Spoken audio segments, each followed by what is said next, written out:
Hodge on Nodge podcast.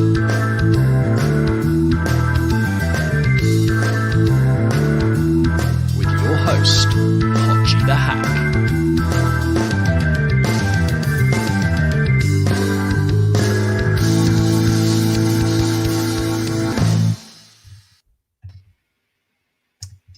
Hello there, and a very warm welcome to the Hodge on Nodge podcast. And today I am joined by two absolute stalwarts of the Norwich City Twitter community, and who can give us a very, very good appreciation, because that's what I want this to be. I want this to be an appreciation of everything that Emi Buendía did for Norwich City. So a very warm welcome along to anyone who's watching us on all the major streaming platforms.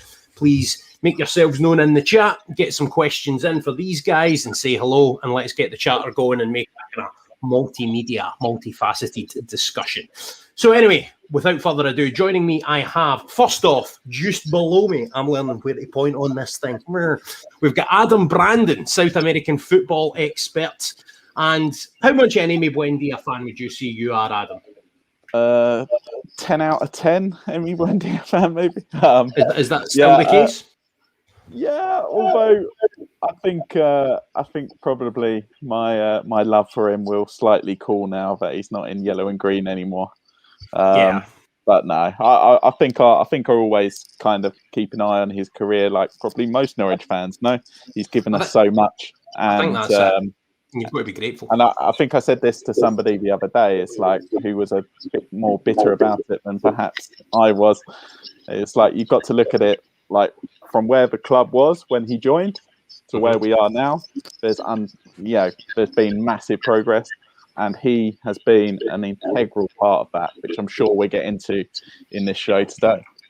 Yeah, that's it. And I'm learning where to point this time. At my left here, in the top left corner. Yeah, if you point, you've got to go the other way. This is a thing that I'm learning through doing YouTube, Steve.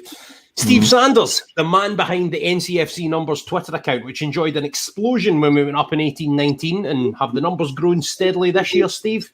Yeah, I mean, it helps when we're winning. It's kind of been useful in that we've either, since I started, we've either been really good or really bad, which goes well when you're talking about, breaking records and stuff. So, and like, obviously we're big on Emi tonight, and Emi's been a godsend for stats, because he's just, the creativity is through the roof. So that's a reason to mourn his departure for you, other than the fact that he's obviously football heaven. You're not going to have your stats goldmine anymore.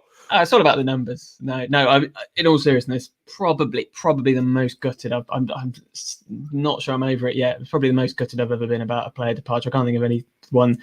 Dean Ashton maybe comes reasonably close, but beyond that, I can't think of it. Like, even like Madders a couple of years ago, you kind of felt like, well, he's got to go. We needed to lose him. Whereas Emi, it was kind of like I'd allowed myself to believe that he might stay, and I think that's what hurt more, even though I probably knew deep down he wasn't going to.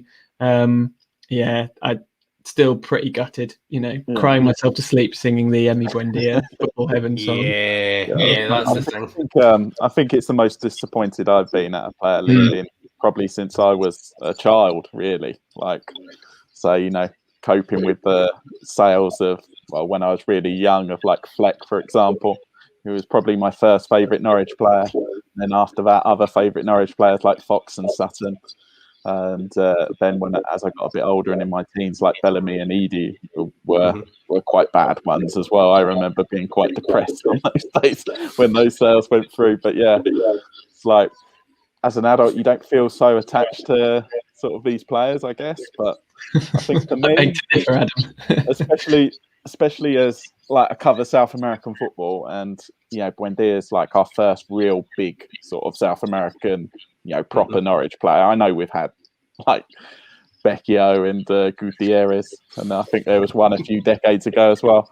But this is the one where we formed a real connection to. I love to, and like to cover South American football and to cover Norwich, he was like the perfect combination for that. So I've always felt a bit of a special connection in that. So that was what I was going to say to you. So where did your passion? Because like one of the great things about doing this podcast, right, is I get to speak to members of the Norwich City fan community, and obviously the journalist yourself as well, that otherwise always if we met each other and we recognised each other, we'd be like, "Oh, right, mate, sit down, have a cup of tea or a pint or whatever environment we were in." But this gives me an excuse to talk to people that I would quite like to have a discussion with. And you've been one of the people in the Norwich City Twitter sphere, mate, that I've always been like, yeah, I would really like to get to talk to him about something. But I'm really interested in your career sort of trajectory. What made you give up your season ticket in the Barclay to go and sort of go to the other side of the world, South America, and follow that sort of train of thought? And then how that marries into your Norwich City fandom now, how you kind of explore that. I think that's really interesting. Yeah, I think it was quite easy to give up at the time, because this was the actual first season that I left the country was the season that we went down to League One. Right. So that made it a little bit easier to wave goodbye. But yeah, I think I said into a message to you the other day, Stuart, like, since then, Norwich have won like 4 promotions, I think it is now. So thanks for leaving, mate. We're glad you emigrated.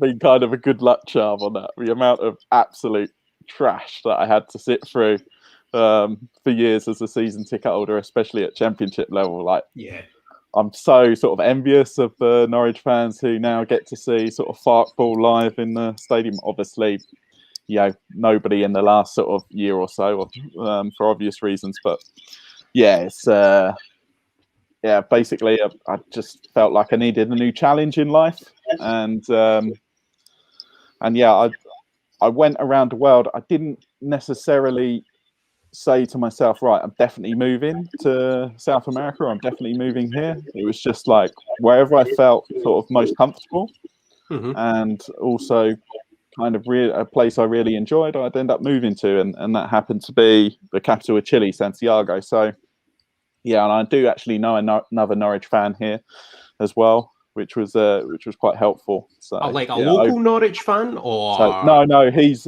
actually from the same town as I was born in as well, Bury St Edmunds. So yeah, shout out to Robin. This is random. Is James Scowcroft no for there, or am I making that up? Yeah. He was born there, yeah. But we'll not mention him.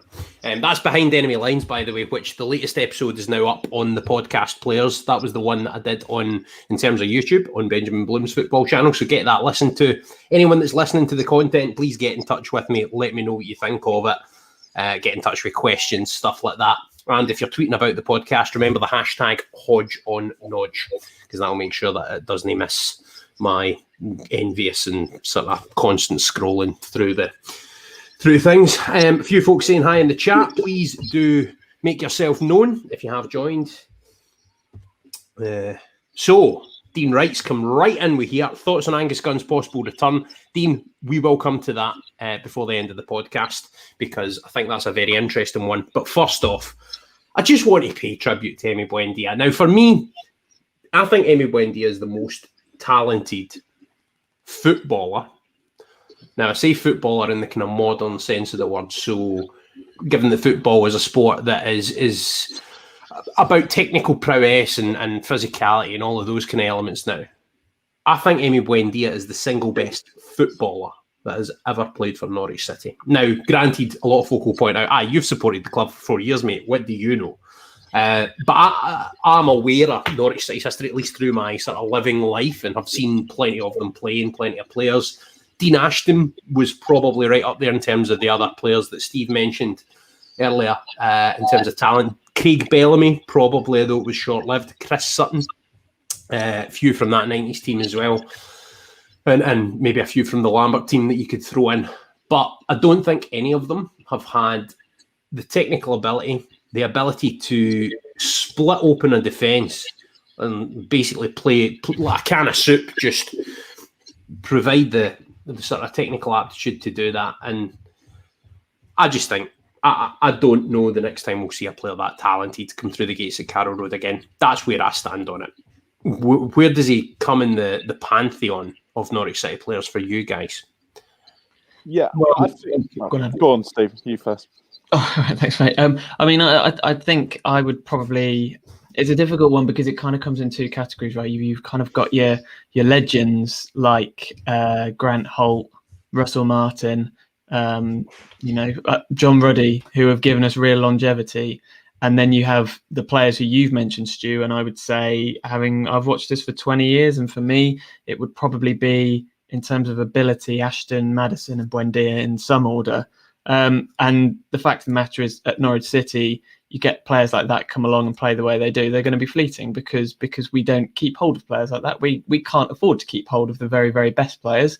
And that's why I think, do you know what, like, as gutted as I am to lose Buendia, my God, how we kept this guy for 3 years. I know, we had a horrific second season, but it is still absolutely mad to me that nobody came in for him last summer. Like, the goals, people will point at the goals, and it's a fair comment. But in an era where everybody's looking at the underlying numbers and what players are doing beyond getting goals and assists and clean sheets and all that, especially you, mate. That's your bread and butter. I mean, well, that's one element of it. The other element is, just watch the guy play and the things that numbers can't show you. But all the kind of analysis on him that you would do would show you that actually, even in that year, that's a player who's a fish out of water. Basically, he was still performing on a really, really high level, certainly for 2 or 3 months when others around him weren't doing so well. So why nobody took a punt on him, I have no idea. And to come back to your question, in terms of natural talent, it's difficult to think of anyone higher. I don't know if there's recency bias involved in that, but I think I would probably have him at the top. We might all be about to agree here. I don't know. That's my take on it. You're obviously a South American football stan, Adam. Even parking that sort of aspect of things, where does he come for you? Because you're a wee bit older than us, not to give anything away. So you've got an extra 5 years or so to call on. In terms of what you've seen live. So where does he come for you? Yeah, he's number one for me. It's not necessarily just the technical ability, and I know that Steve probably can predict what's coming here because I always tweet his tweets with my sort of standing of Buendia's defensive work as much as his attacking work. Yeah, and this is, I think, the key difference between Buendia and a lot of other players currently out there, but also a lot of players in our history, like the tenacity that he's shown in a Norwich shirt. His defensive numbers are incredible, and to get that out of effectively a playmaker, a wide playmaker, is incredible, really. Well, it's his tenacity, isn't it? Because I think that's the thing. Like, he's got a real... He wears his heart on his sleeve, right? And it's got him into trouble. The temper was obviously a problem. And until sort of the latter stages of this season, I would say that's always been the one thing that you would say that's going to hold him back. But it's the usual thing that once you iron out the last kink, it's like, right, on you go, pasture's new, But, in Argentina, they're obsessed with playing with huevos, Huevos, that's cojones. Literally translates as eggs, but basically means playing with balls, and also they're obsessed with the mojar la camiseta, so get your shirt wet. Get your shirt wet, So and Buendia is basically the perfect player, perfect example of a player who does these, plays like in that spirit, in that way. And he's very Argentinian in that sense, I would say. That's the thing. So there's a culture of player over there, mate, and that's one of the things that I think's interesting. Because so an example of this cultural difference would be Maradona hand a God goal, right? Probably in Britain we have this sort of kind of holier than thou attitude in the past, where it's like, well, we don't want to win by cheating, but actually we do. Whereas cheating to gain an advantage, I believe that sort of culturally that's kind of actively encouraged within that sort of footballing culture. Is that right? Yeah, and it is, and also I'd want to point out that one of the most interesting things about Buendia's career so far has been that he moved to Spain when he was like 11 or 12, and he moved away from his parents to do that. I think he was alone there in Spain for a couple of years at such a young age. So he had to mature in that sense off the field quite quickly. But what that move to Spain did was give him a real understanding, I think, of sort of a European style side of things as well. So he is that perfect blend in a way, because you've got a lot of the great qualities you would want from an Argentinian player, but also combining it with some of the great elements of your typical European player. And that's another reason why I think he is quite unique, and why you see quite a unique blend of stats, I would say, in his game, is because he's got those two kind of channels funneling into making up the player he is. So what you're getting at is obviously kind of key passes and chances created, so the creative side. And then I remember the one about him winning possession in the opposition half of the pitch, which shows that tenacity that we were sort of going at before. Now, bringing up the topic of stats, obviously it would be remiss not to defer to the man on my left. Not behind me, just to my left. Just metaphorically. So, well, in terms of the race of life, mate, I don't know about that. But yeah, Steve, statistically, what did the stats bear out about Emi Buendía, other than what Sir Adam's referencing there? Like, what is it about him? I mean, how does he compare in terms of like percentiles and how much further ahead he is of output-wise of any other Norwich City player we've had? I should say, by the way, we're getting loads of questions in the chat, and we will come to some of these sooner rather than later, but we will try to get to them all. But aye, Steve, what did the stats bear out in terms of how much further ahead of everyone he is? And should we be worried, by the way, about the kind of production that we're trying to replace? Geez, where do you start? I mean, yeah, there are a lot. And yeah, if you're not interested in this kind of thing, then maybe now's a good time to make a cup of tea and come back. But he's if you're not interested in stats, look away now. Yeah, I think the assists, for one thing, is just completely out of this world. Like 40 assists in 121 games. Assists are harder to come by than goals, you might imagine, because a lot of goals don't have assists. So setting up a goal is rarer, and to get 1 in 3 is just so far ahead of any of his Norwich City contemporaries. Huckabee is, in terms of players who've been at the club for a certain amount of time, the standard bearer. And Emi's way ahead of so many great Norwich players in that count. But I think the other one, and I know we've kind of touched on this already, but I mean, chances created, he's been the best in the Championship by a mile this year. But then also, looking at last season, he was in the top 5 Premier League players for the number of tackles he attempted and the number of dribbles he completed, i.e. the number of times he took the ball past a player. Now, I had a look back at this, and that does not happen. Players do not have that combination of they attempt tackles and they complete dribbles. In terms of being the leaders in the Premier League, I look back over the last 10, 15 years, and there's no one even comes close to being. I think Wilfried Zaha is the only one I could find in the last sort of 10 years who had got more than 150 dribbles and more than 100 tackles in the same other way around. 150 tackles. Wow, and a couple of scores, by the way. The fact that Wilfried Zaha is the name that is attached to is one. And number two, the fact that is so rare.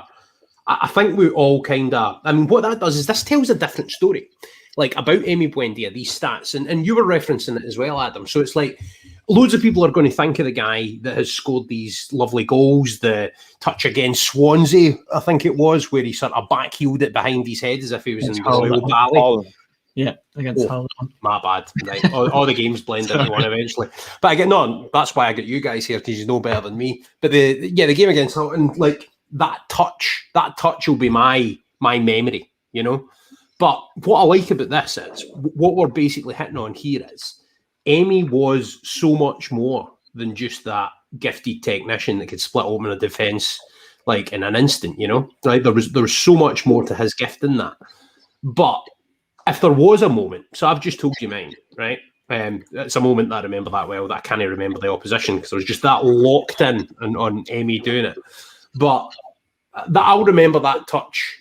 Like, that'll be my memory of Emi Buendía. Will be the first thing that I think of is that touch. What about you guys? Is there a first thing that you'll remember when you think of him as a player? I think for me it would probably be his goal away to Bristol City this season. It's probably one of the goals I've watched most in the last year or so of his. I especially enjoyed putting a video together comparing it to a goal Argentina scored in the last World Cup, where Buendía passed it to Messi against Nigeria for the opening goal in that game. And the pass from Gibson, it was Gibson, wasn't it? Yeah, Gibson to Emi in that I'm game. rubbish at remembering, mate. We've just established Bristol that. City. But that Bristol City game was very brilliant. similar, and the control from Buendía was so similar to what Messi did with that finish. I would say Emi's finish maybe slightly less emphatic because it sort of rolled it on the ground where Messi sort of blasted it in. So from an optics point of view, the Messi one probably looks a little bit more stunning in that sense, but how the ball hit the net. But overall, I think the same level of technique was involved, and that's basically why I love that goal so much, and why I think it should have been easily like the EFL goal of the season. I don't think it was even nominated, was it? It was like, because there was like loads of these like long range 35, 40 yard strikes, which fair enough, but nearly every player gets one of those in his career, even if they're not particularly that technically brilliant. Only Emi Buendía, I believe, in the Championship would have been able to score that goal away to Bristol City. That's key. That is a key facet of him. Like, there was things that he did that separated him from like this level of football. But there were things that he did that made him a player that was just so much better than the level, and on like a regular basis as well. So that kind of comes back to your point earlier, Steve, about how have we kept a hold of him for so long. Just in terms of your own favourite moment, Ollie, I've noticed, asked this question just before I did. Promise I didn't steal it off you, Ollie. What's your sort of abiding memory or moment of Emi? What will be the first thing that you remember, Steve?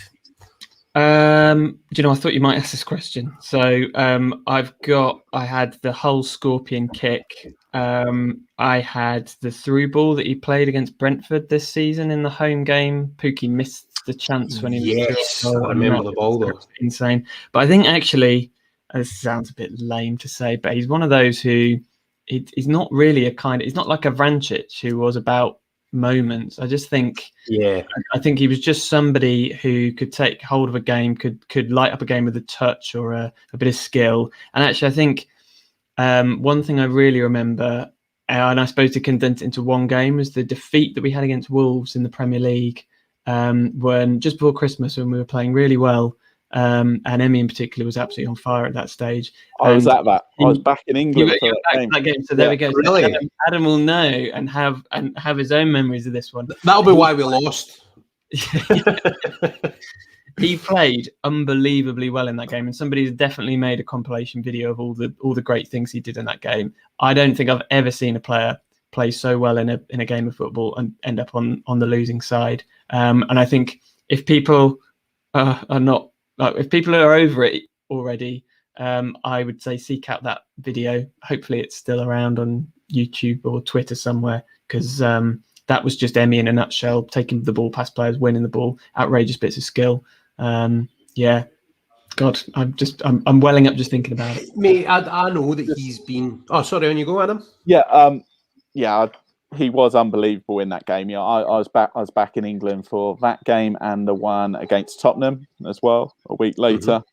And I just feel that December especially was Norwich's key month in the season. I think if they had turned some of those defeats and draws into wins, who knows, we might have even stayed up. But I think the fact that we just kept losing games like that, where we were by far the better team for an hour, and with some, it's just demoralising.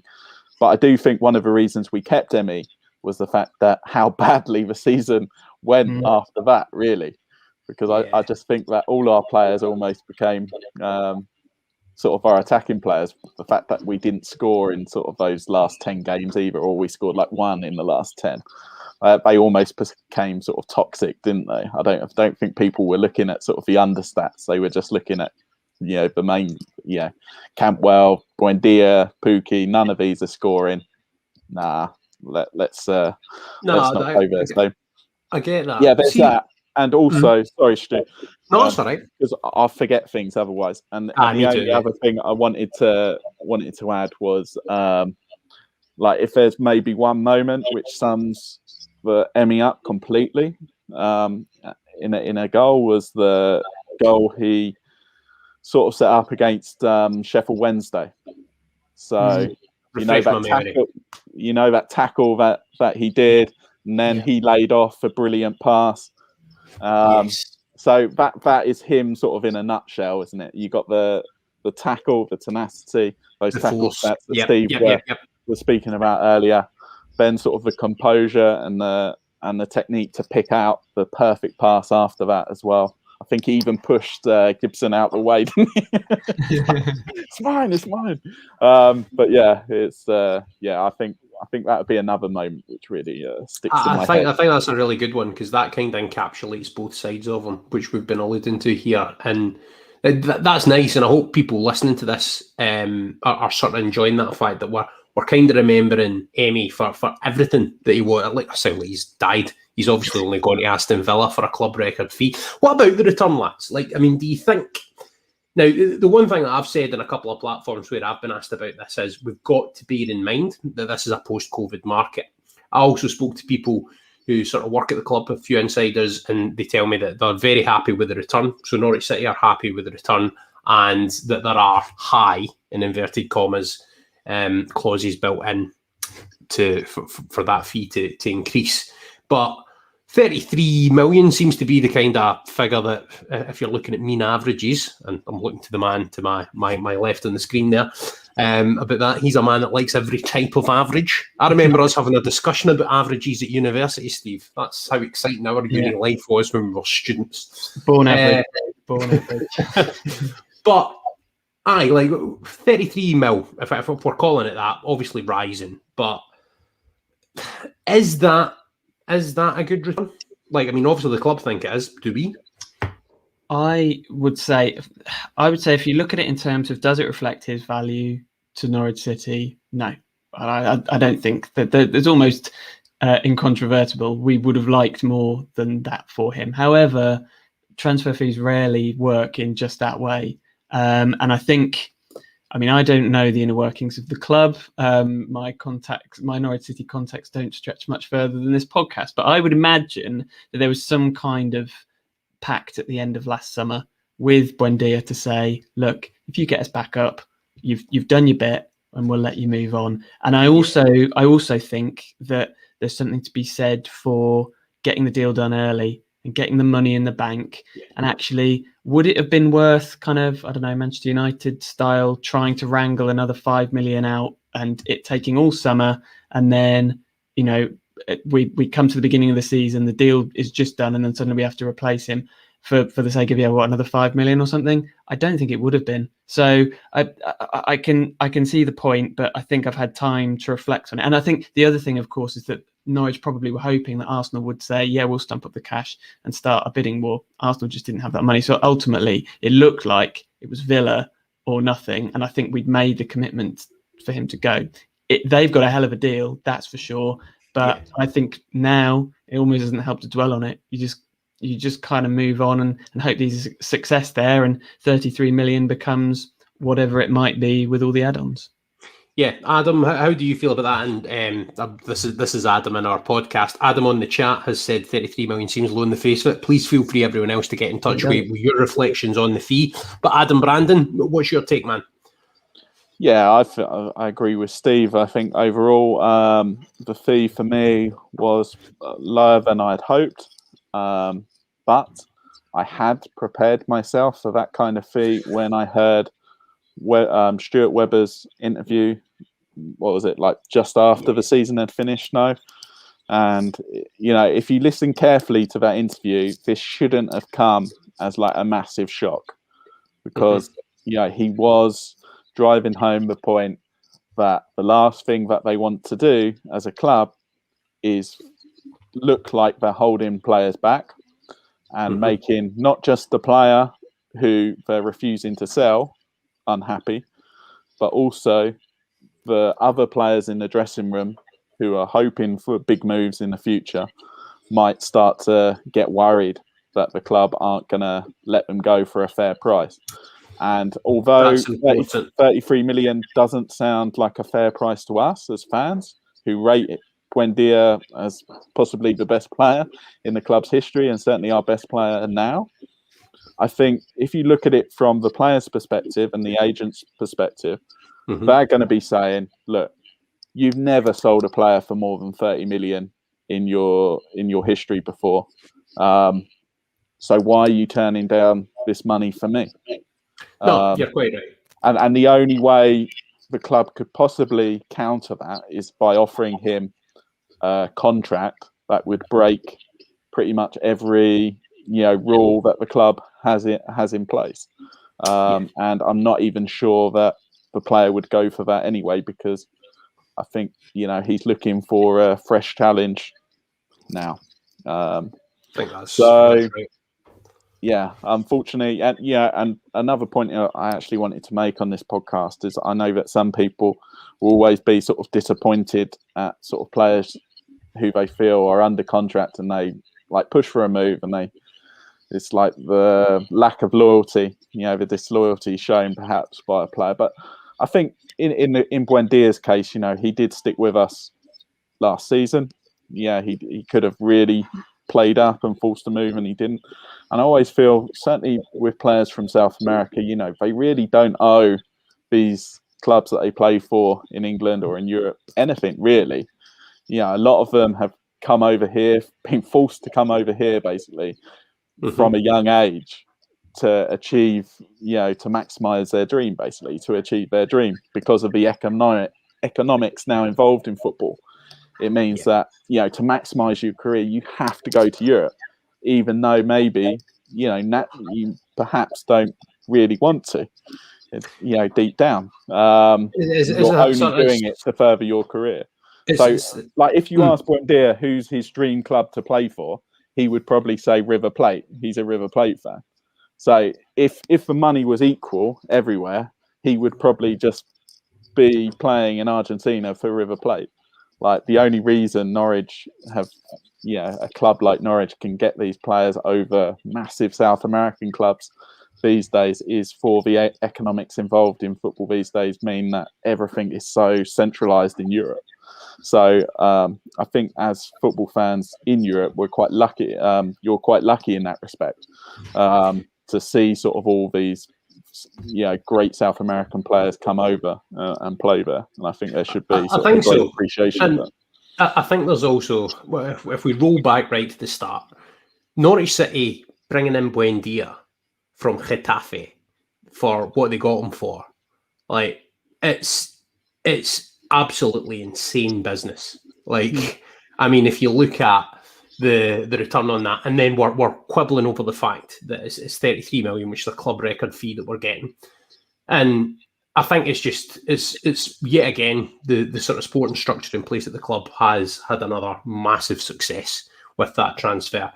And from every aspect, because what we've done is we've given that player a platform to sort of go on and improve himself. And at the start, when Aston Villa was the club, now Aston Villa is a club that I've got a lot of respect for, and anyone that's trying to say it's a bigger move, you'd always point to the fact of, and do you know what came to me was like Grealish on one side and Buendía on the other.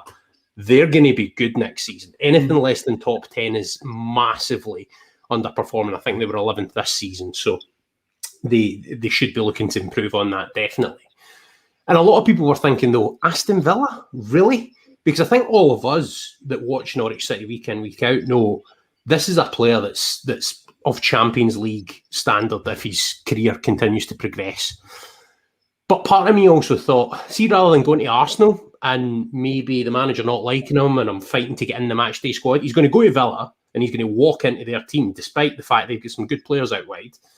He's going to walk into their team and it's going to give him the platform to show he can do it at another slightly bigger club in England.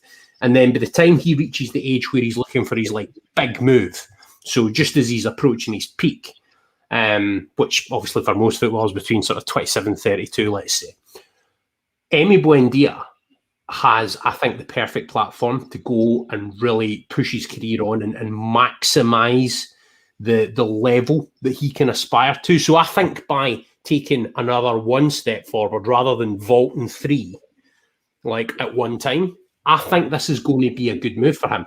But I don't know if that's just my perception or whether other fans agree with me. So what do you guys think? Do you think it's the right move from Steve, or do you think he could have gone to a bigger club? I think he could have gone to a bigger club, but bigger clubs weren't interested. I guess it's as simple as that. I'd certainly agree with you that I think Villa's a better move than Arsenal. Arsenal, it feels like a fairly toxic club at the moment, one where if he had a few bad games, as let's be fair, he wasn't always top class for us. So, if he had a few bad games at Arsenal, the fans would quite quickly get on his back. Don't know how he'd react to that. I think, like you say, Villa, they're going to throw him straight in. He's going to be, without question, a starter. They're not going to mess around. And I think they'll have a good season next year. They're clearly ambitious. They've got a lot of money to spend. So, I think if Buendia plays the football that we know he can, then Villa will not be the end for him. So, and he's only 24, I think. So a couple of years, he's still not even at his peak. So I was skeptical about Villa at first, but again, having thought about it, I can see the logic in it. Yeah, me too. And in terms of the perception of the transfer and actually, let's go bigger than that, Adam.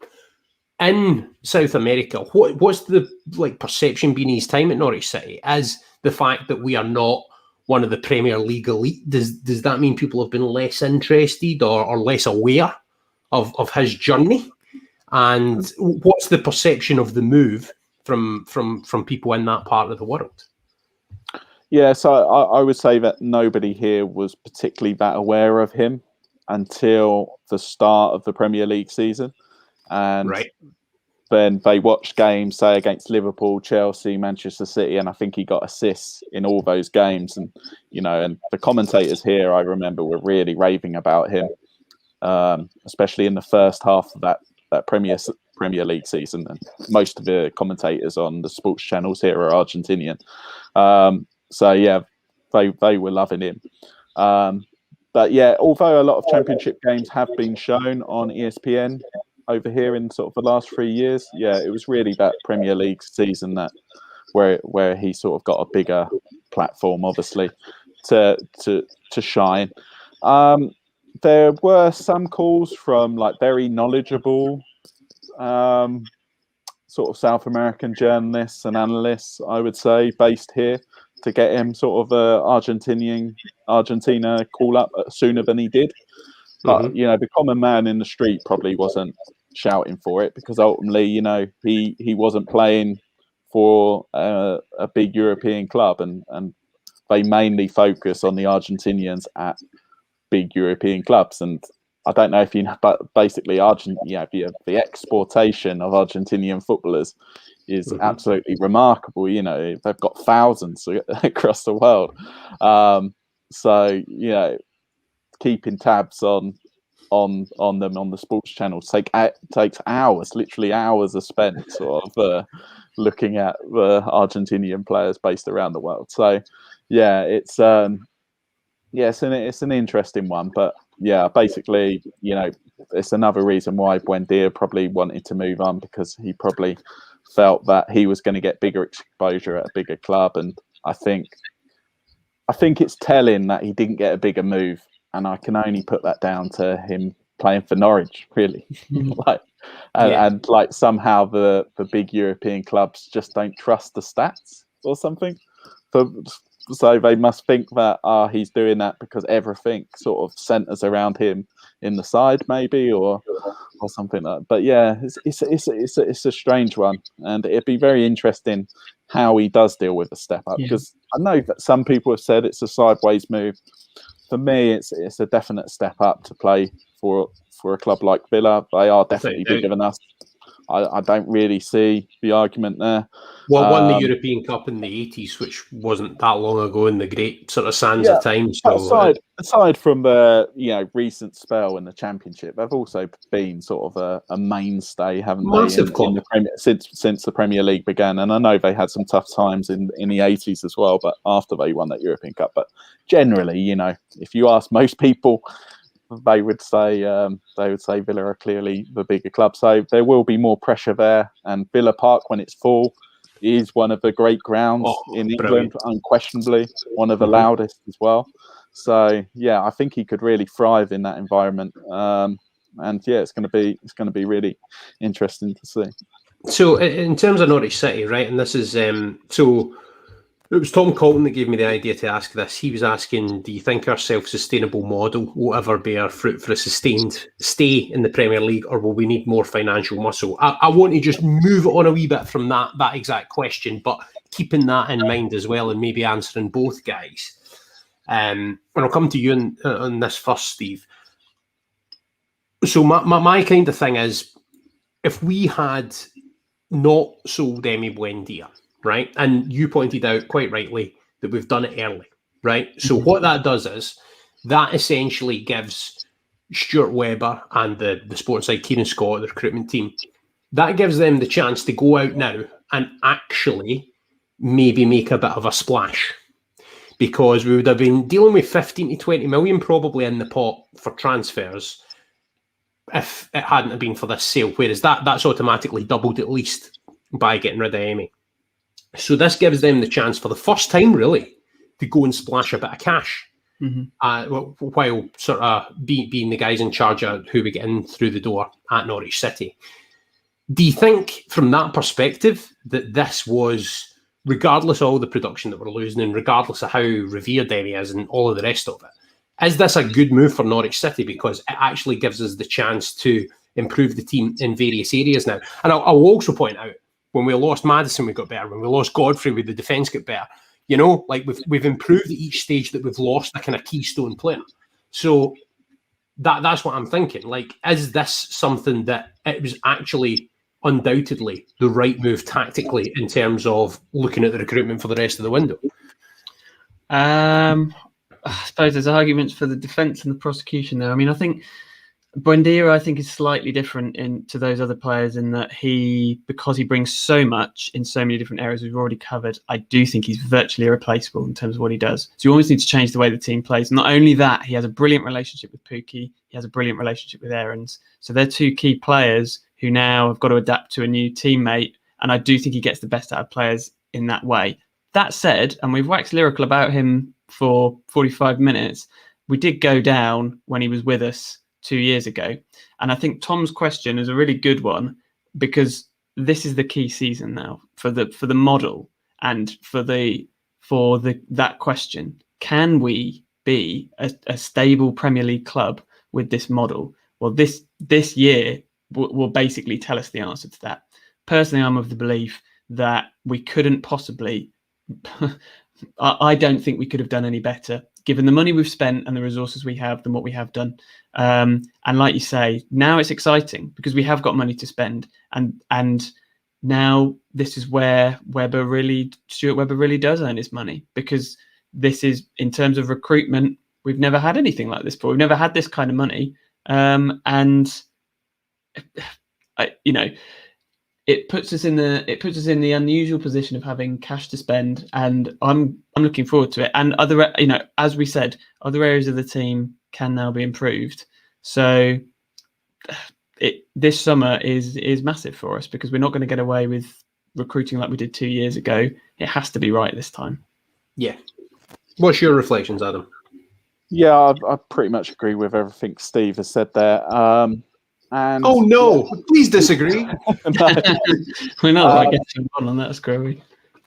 Yeah, it's. I think the exciting thing for me would be a scenario where we stay up now, because what a statement that would be after selling Emi Buendía. If we get the recruitment right and we stay up, then the confidence that will flow through the club from doing that will be absolutely, momentous. So yeah, I just feel that we do need to see what the squad looks like come August. I'm holding back from judging from it now. I personally felt through a lot of last season, even if we kept Buendía, I still struggled to see us staying up in the Premier League. And I'm usually the really optimistic one when we go up, but I think that last half of the season, the second half of the season, last time we were in the Premier League, has scarred me so badly in terms of how I view the gap between us and the others in the Premier League. But I'm just being extra cautious about making any sort of wild predictions about staying up or anything like that. So there are a few aspects to that, like the fact that we have been pretty much like far and away on both occasions the best team in the Championship. If we go up again and totally flame out and fall back through the trapdoor again without putting up much of a fight, then there are severe questions from a holistic perspective about the viability of the English football pyramid as a whole moving forward. Yeah. I also agree with Steve's point about Emi Buendía being sort of irreplaceable, because I don't think you could find anybody in world football who could come into the side and play that role, exactly like he did. It just won't happen. But I think it's fun that we've got the money now to potentially sort of seek out a decent replacement. I see that we've been linked with an Argentinian I really like, still based over here in South America for Argentinian side Lanús. I think someone asked Pedro de la Vega. Yeah. Also known as Pepo de la Vega. So tell us about him and how viable a target you think that is. Well, it's definitely a viable transfer, because I think any player who's playing for a club the size of Lanús in Argentina is going to be interested in a move to the Premier League. And the other great thing is that Buendía got in that Argentina squad whilst he was still a Norwich player. So now, you can always sell that to a South American player now, can't you? But look at this player. He was nowhere 3 years ago, and now he's getting called up and photographed with Messi in training. That could be you. I think we sold him 2 weeks later than perhaps it would have been even worse if we'd sold him before he had got that first Argentina call up. So that's good from that perspective. As for Pedro de la Vega, he's a player who first caught my eye when I covered the under-20 South American Championships here in Chile back in 2019. I was lucky enough to go to over half the games in that tournament. Wow. And there was like 3 or 4 games being played a day, all in the same stadium, like one after another. So I got to basically sit in the sun and watch 6 hours of football each day. Perfect. Nice, and see sort of the up-and-coming South American stars of the future. And after that tournament, he was in my top 3 players who really caught my eye. Right. Obviously, we will caveat this by saying, these are just rumours at the moment. We've not seen anything more concrete than that. But what kind of player is he? So he's a winger primarily, but very much in the Daniel Farke mould of wingers. So he's not going to get to the byline and whip crosses in chalk on boots type winger. He's very much he's very much in sort of the mould of Cantwell and Buendía, although he doesn't have the exact same attributes as either of those do. I think if I was to compare him to either of those, he's probably a bit closer to Cantwell than Buendía, and that's not just because he has sort of floppy blonde hair either. Is he a lefty or a righty? Yeah, so he's pretty two-footed, really. I think predominantly right-footed. Does he play off one side or the other? No, well, he plays both sides, but right. I think probably the majority of these minutes so far in his career have been on the left and him cutting in. Actually, on his debut, he cut in from the left and hit this shot from about 30 yards into the top corner. And this was as I think he was 17 at the time. And there was this video which went viral the next day of him walking into school the next day, and he got a standing ovation from his that's really cool. classmates. Yeah, that was nice. But yeah, he's a player I picked out in that tournament, not just for his dribbling and his passing, which were very good, although he doesn't pass like, say, Buendía. He hasn't got those at this point in time. I think there's potential there to develop him to that kind of player, which is why I would be excited about him working with Farker especially. Yeah, but he's not going to be like Emi putting 10 through balls into Pookie every game. So that's why I say sort of maybe there's more of a comparison there to the kind of moves that Cantwell does from out wide. But yeah, he's a bit more of a dribbler, I'd say, than either of those two are. So he's quite exciting in that sense.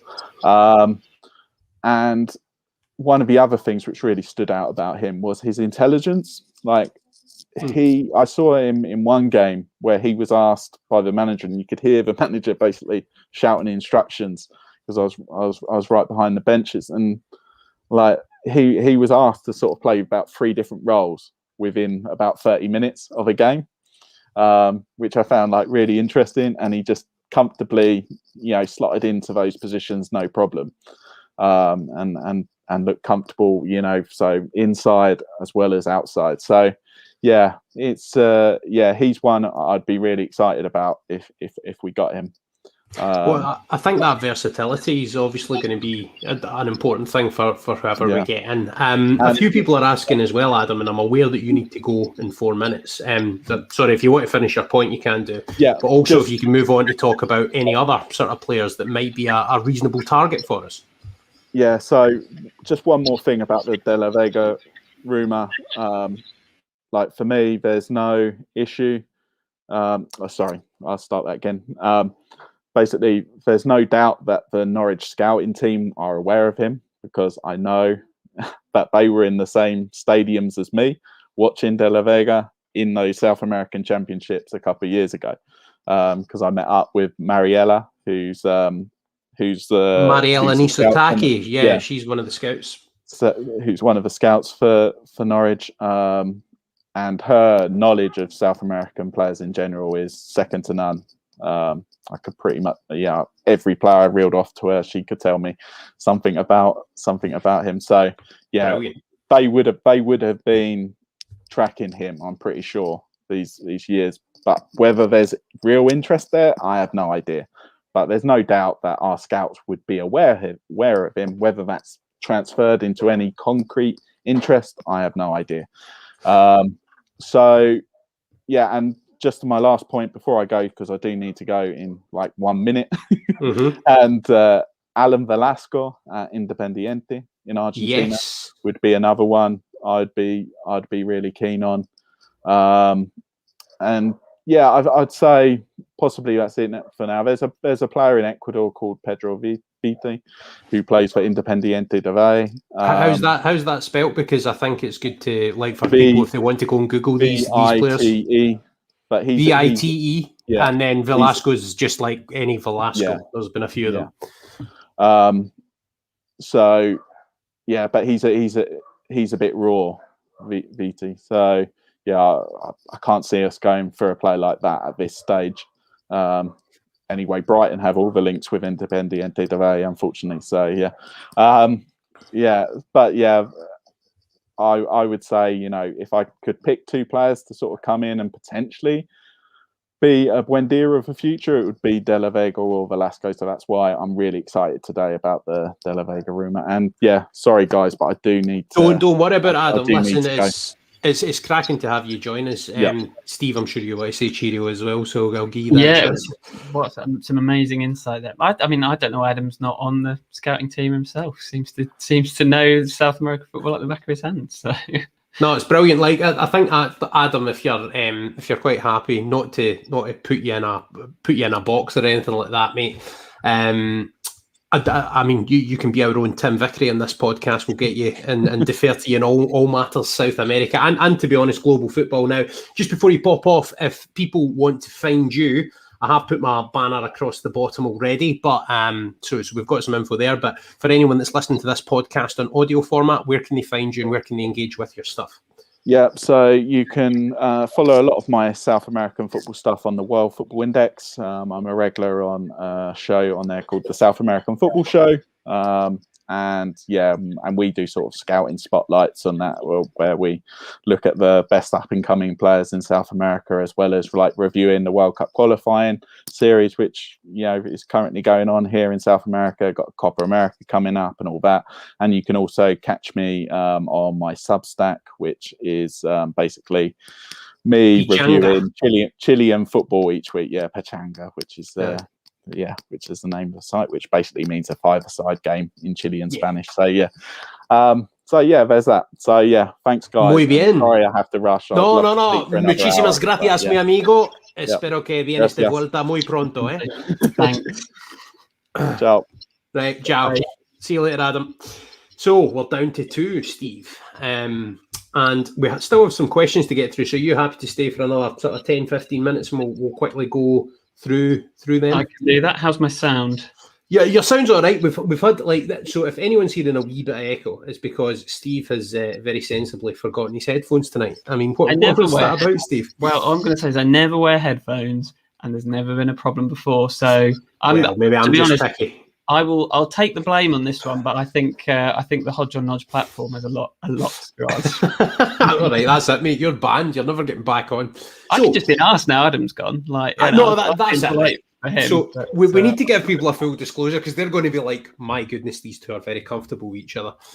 So a quick one on Alan Velasco, right? Me and Steve, by the way, we're committed to a deadline as well. In 15 minutes, we're joining a Football Manager Network game that we have had going for a year in lockdown that is now entering its 11th season, which is testament to just like how interesting we are and the social lives that we lead, Steve. But me and Stevie have been best like mates that we lived together at university. We've known each other for a decade now, which by the way, that shocked me when I thought about it. Right. That's a decade since you walked in and I praised the strength of your handshake. I think you just looked at me and were quite surprised that my hand didn't crumble as you yours. That's probably what it was. Crazy 10 years. And that's, I suppose, kind of where the love of Norwich came from in part as well. I know obviously you then came Definitely. That's, it was the first Premier League season under Lambert, wasn't it? Well, the only Premier League season under Lambert when we met. So, So as well, like that house that you're in now, which like there's a brilliant hue coming from your window, just in the background there.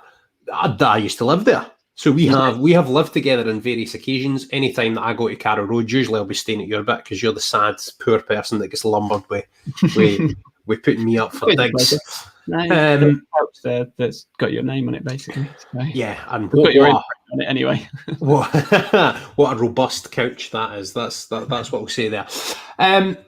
There's obviously other things have happened this week at the football club. A few people talking about it in the chat, so I just want to basically touch on it. Do you have any reflections on the BK? And we will come to the Angus Gunn question, by the way. I've got that kind of earmarked to come to. So if anyone else has any other sort of quick questions, get them in now, because we're probably only going to go for about another 10 minutes or so. But BK, Steve, you're a Norwich fan. What's your take? I've already waxed lyrical about this, both on the Behind Enemy Lines podcast that you can listen to in audio format if you want to download it, or go on Benjamin Bloom's football channel. And I was also on a Norwich Talk stream where I salved my conscience in the day that all of this broke. And to be honest, I got a bit more emotional than I was expecting to, because for me, it's like a question about the identity of the football club and what we're all about. What's your take on it, though? Well, I mean, you said it really. It's about the identity of the football club. I mean, it's a little bit like, when you talk about the club's model and selling players like Emi Buendía, and you can't prescribe yourself to be this self-funded club, and then when it comes to selling players, we're not going to do that. By the same token, I don't think you can say we're a family club, which I believe Norwich City are and have been. and then get embroiled in a scandal like this. I mean, I'm not crazy about us having Leo Vegas and Dafabet as sponsors, really. I don't like the fact that football is propped up by the betting industry, and I would prefer that we didn't take their money for that. But this is kind of a step further, really. And as you know, I'm not best placed to talk about the scandal, but quite frankly, it's not acceptable in 2021. It wouldn't be acceptable in my eyes 20, 30 years ago. And also they look like such a, I don't know, I guess be careful what I say, but like, no, don't be too careful, mate, because they look like a tin pot outfit. Yeah. And you know, so I don't know how it came about, and it's been a massive misstep for the club. I can't ever remember the club having a sort of a furore like this before. It's just disappointing, really, because you just expect better from Norwich City. Yeah, and I think the key thing for me is, see, even with the and by the way, I just put up some topics, some bits of comment. Can't get my words right. Some comments from the chat there, just about people, and the consensus seems to be that a lot of people will be boycotting the shirt. So the club are already going to be losing money on in terms of the revenue that they're going to be raking in from this. But yeah, I think you touch upon a really good point, mate. And I don't want to labour this too much, but my key thing on it is, even after the memberships thing and all of the different things where that, I mean, these weren't easy humps to get over between fans and football club, but there was always a dialogue. It always felt two-way. And I get that the club, that, by the way, they deserve the chance to fix this, but they need to fix it. Mm-hmm. They need to address it. So I'm eager to see what they do to moving forward to do that. But so much work has gone in to building Norwich City into a club where it feels like the fans are as much part of it as everyone at the club. And when the European Super League and all that stuff was happening, I was like so proud that I was a Norwich City fan. And it was like, our club's better than yours, Liverpool. Our club's better than yours, Man United. Like, we are better. We are better than you. Like, because we actually have a club, we have a soul, we have an identity. We're at the stage where this would precipitate an entire identity crisis for Norwich City if they just choose to go ahead with this, because all of that work that's gone into building that sort of two-way street would be undone. And Adam makes a good point. It's disrespect to women that's a kicker here. After the amazing season NCFC women have had, must feel like smack in the face. Can't see them want to wear the shirt with BK. Well, this is exactly what I was going to say. You know, what self-respecting fan anyway, but what self-respecting female fan is going to wear that shirt? And you know, this is why I'm saying I'm not best placed to speak on this, because you know, but I can see that it's clearly, I can see that it's wrong, and it, you know, the disrespect to women is absolutely the key point. And quite honestly, well, I think it's the case of the club not doing their due diligence in the first instance. But you know, now they've got a big decision to make. Do they take the financial hit and do, I suppose, what we would say is the right thing, or do they kind of dig their heels in? And that's the decision that the club has to make. Anyone can make a mistake. It's where you go from there. No, you're absolutely right. Going to move on just to talk about finally, and I will probably finish on an Emi based point. Which one I'm not sure yet, but obviously things emerging today. Dean's asking the question: evening guys, thoughts on Angus Gunn's possible return? It seems to be that's one that's got a bit of mileage in it. In terms of Norwich City are interested, and that the interest is concrete, and that the prospect of it maybe happening is possible. Do we want to be wasting $5 million of our budget on someone who's probably going to be a backup goalkeeper? Good question. I mean, that was my sort of initial reaction as well. Well, actually, no, my initial reaction, to be fair, was, oh, that's good. You know, nice to have Angus back. But I think, being realistic, Krull is the undisputed number one. And I would have said still has a couple of years at least left in him. Absolutely. So I don't quite know what the thought is here. Maybe they're looking back to 2 years ago, and even last season, when, to be fair, Krull missed a bit of time with injury, and they're thinking, you know, it's good to have McGovern around, but I'm not sure we would want him in. If in that eventuality, you would want Angus there. But, you know, I think it would be great to have him back. And I think long term, the future's great for our keepers. I mean, that's the other point I was going to make, is that the future's great for our keepers anyway. I mean, yeah, exactly. Does that not? So one of the big things about us is we have now. Sometimes it's happened a bit earlier than probably people would have wanted due to injuries or whatever reason. But we have a proper funnel now from the youth academy to the first team. Do we really, particularly with goalkeeper, where you can only play one of them? Do we really want to be like gumming up that pipeline for the likes of your Dan Bardens, your Archie Muirs and stuff? Like, do we want to be putting people in the way as roadblocks to their potential progression? Well, no, but then a good goalkeeper is a good goalkeeper. There are no guarantees that Barden and Mayer are going to turn into the level of goalkeeper that we would want. We know what Gunn can do. He was excellent here when he had his year, and I think we would have all agreed at that time, get him back in again. I don't know how much Southampton spent, but I have a feeling it was in the region of about 15 million. So the fact that we're now getting him for a third of that with add-ons, as I understand it, although correct me if I'm wrong, Stu, that would reflect good business. Is it a priority? No, but then we're going to get other players in this summer. So, I mean, I think I still believe in the process. I still believe that we're in the right hands. So it's a bit of a cop-out, but if Stuart Webber thinks it's the right thing to do, it's probably the right thing to do. I've told the party line properly.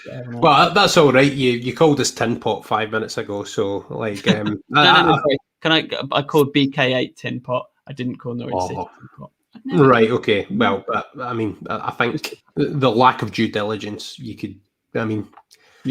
things fly around, some stick. No, fair enough, mate, fair enough. I think I've not really got much more to ask. If anyone else has got any final questions, get them in the chat.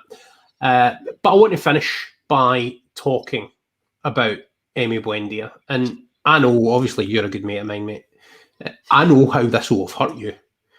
Like, because it's not often that you one of the things that I've always liked about talking football with you, Steve, is you'll know someone that gets caught in the the kind of like yellow and green tinted glasses kind of element. Like, I'll be watching a game with you and I'll be like, what's the ref playing at? Blah blah blah, getting really angry, and you'll be like, oh, it wasn't a free kick. Like, and just very quickly like shut down my emotional reaction. I've accidentally muted my mic through the enthusiasm there. So you'll shut down that emotional reaction to something quite quickly and be able to see it quite clearly, quite quickly, not be distracted by the fandom. But this is one that, as a Norwich City fan, like this is going really to the core of your love for the club, is the feeling I get. And Emi's been the best player we've had in what will go down as one of the really good eras in Norwich City history. Are you getting over it? How long do you get over it? Is it like the process of grief? Like, are you still bargaining? Like, what stage are we at? I don't think this hour has helped in my recovery because it's just brought it all flooding back. But no, I think the thing is, as with other players, like I was gutted when Maddison left, but you do, the results will dictate how much. I think the first few games you'll be like, if only he was here. But then I think gradually you do get over it. I think really, to sum up, I guess you kind of, you watch football and you follow players, and then some players are really key to the team and some players are just fantastically entertaining. And, you are, to quote the old cliche, worth the admissions fee alone. And then occasionally you get a player that can do both. And Emi Buendía was one of those who you just love watching, but is also a brilliant player. And it's sad when they leave because we're going to be worse, but also you're not going to get that enjoyment anymore. So that's why that's why Emi is. Huckabee was the same. Buendía is another one of those. So I hope he does flourish, but it'll be sad that he's not Norwich City player anymore. Yeah, and I think that's the key thing. I think there'll be some people that don't wish him well, and definitely some people who will joke about not wishing him well. But I think the vast majority of people will just be glad that we got to have this happen. Glad that we get 3 years of football heaven, and I think that's the key thing. I think we'll finish up there, mate. Unless anyone's got some final questions to bring in now. As I asked, just as I say that, there's so talking of Pichanga, right, which is a small game of five-a-side. Barney Buick was a member of the same five-a-side team that me and Steve played in when we were in Norwich. So cheers for getting in touch, Barney. Cheers for watching and listening and sending questions in. I'm really, really glad. It seems that with each podcast that I do, we're getting more and more engagement and involvement, and I want everyone that's part of these streams to feel like they're part of it. Tell me what you like, tell me what you don't like, preferably in a DM on Twitter, not public facing, but I want this to be a podcast that everyone sort of feels part of and enjoys, and hopefully the content continues to be stuff that people are engaging with and enjoying. And remember, if you want to go back, you can watch this from the start, obviously on YouTube. We're also available on all the podcast platforms as well. So you just need to look for Hodge on Nodge on whatever your choice podcast player is. Steve, if people want to go and find your stuff, where can they find you? I suppose quite simply, Twitter at NCFC Numbers. I don't do the multi-channel thing. I'm literally only on there. So, if it appeals, if you're already following it, you don't need to do anything. And I'm on a break until August. So, at NCFC Numbers, though, on Twitter. That's basically it. Brilliant stuff. Thank you to everyone who's coming in with all of the nice comments about the chat. Thank you very much for taking part in it. So that's all for this week's Hodge on Nodge. As I said, you can subscribe to the podcast on all your favourite podcast platforms as well as YouTube. If you want to keep up to date with every stream that I'm doing, then just hit the wee bell on the Hodgeythehack channel. That's, of course, Hodgey, the hack. And you can look for me on all the social media channels. If anyone is interested, I'm also launching a podcast which starts tomorrow called The Tartan Daily, which will be my Scotland Euro 2020 podcast. I've got to do something because we don't get to many tournaments, so might as well enjoy it. And I've got Rory Hamilton, who was the Scottish voice that you would have heard on BT Sport for many years, and Andy Barge, who is also going to be working as a commentator at the Euros, and then little old me, who's a commentator who is not working at the Euros. But if you can give the podcast or myself a wee follow and a wee like on whichever platform you're listening on, that would be much appreciated. So thank you very much to Adam, who was here earlier on. Thank you very much to Steve. Thanks, Stu. I'm going to brush up on my Scottish accent now so I can get on Tartan Daily as well. That's all right, mate. I might have you on anyway. Give us a blast of your Scottish accent. Either that or bring your headphones next time if you do come on the Tartan Daily. Remember to hit... No, oh dear. Oh, I love it. He's nervous. Steve's brilliant at accents, by the way. And I'm no bad. I've picked a bad one. And remember to hit the wee bell for notifications. Oh, that was really bad. I'll tell you what, I do have to brush up on my Scottish accent then. Mate, this is brilliant. I've never seen you fail so epically. Oh, yeah. I love it. I know Steve well enough that I don't feel that much sorrow for how much he's just sort of ended up with egg in his face there. But listen, thank you everyone who has watched live tonight. Thank you to anyone who listens to the podcast subsequently. You know where to find us, and please do share it with all your friends and on social media if you have enjoyed things tonight. But stay safe until next week, and come on, you yellows.